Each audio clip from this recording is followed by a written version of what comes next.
On le sait, c'est soir d'Halloween. Et vous, Anne-Marie, vous êtes devant une demeure du secteur Arvida qui est très populaire ce soir auprès des enfants. Voilà, Roger, je suis devant la maison hantée d'Arvida, située sur la rue Lavoisier du quartier Sainte-Thérèse. Depuis maintenant 8 ans, c'est un incontournable autant pour les petits que les plus grands. D'ailleurs, vous pouvez le voir derrière moi, il y a des princesses et des petits monstres qui attendent depuis 16h30 pour visiter l'endroit. Je vous en reparle tout à l'heure. À tout à l'heure.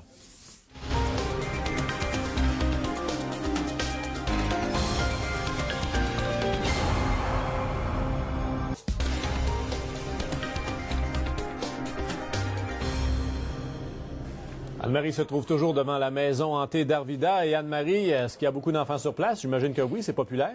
Il y a beaucoup de monde, Roger, à la maison hantée d'Arvida, située sur la rue Lavoisier, dans le quartier Sainte-Thérèse. Les propriétaires me disaient tout à l'heure qu'ils attendent plus de 1000 costumés au courant de la soirée. C'est la 8e année que cette maison existe à Arvida. Et comme vous pouvez le constater, il y a beaucoup de petits monstres et de princesses qui attendent de visiter l'endroit. Ce qui fait également le charme de cette place, c'est que les déguisements sont différents chaque année. On peut entendre une habituée de l'endroit.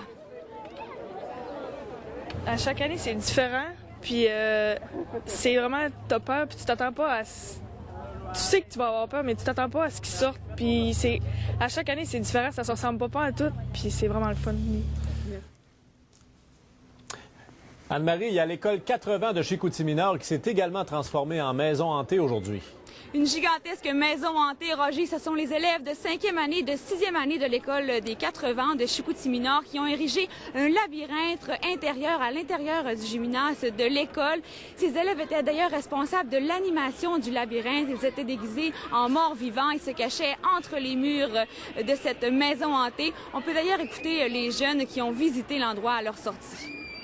On voyait pas les personnes, puis ils sortaient des fois des boîtes ou des trous qu'on voyait pas, puis ça faisait noir.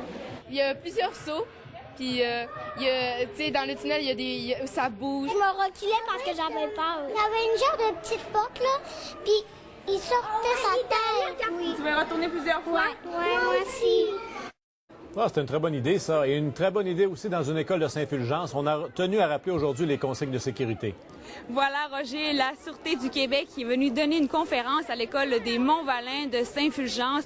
Donc, le policier en question a rappelé les consignes de base, c'est-à-dire donc être accompagné d'un parent ou d'un ami lors de cette soirée, de vérifier le contenu, évidemment, de son sac de friandises à la fin de la collecte des bonbons. Les étudiants ont également eu l'occasion de parader en compagnie de la patrouille de police et du camion de pompiers lors de l'après-midi. Ils en étaient bien fiers. Je vous laisse d'ailleurs entendre le directeur de l'école des Monts-Valin ainsi que le porte-parole de la Sûreté du Québec. Oui, c'est dans le cadre d'un partenariat qu'on a avec les corps de police. Alors, on nous a choisi cette année pour venir renseigner les enfants sur la sécurité. Il y a toujours des enfants nouveaux qui ne sont pas habitués, soit au village ou soit à l'école, même aux rues.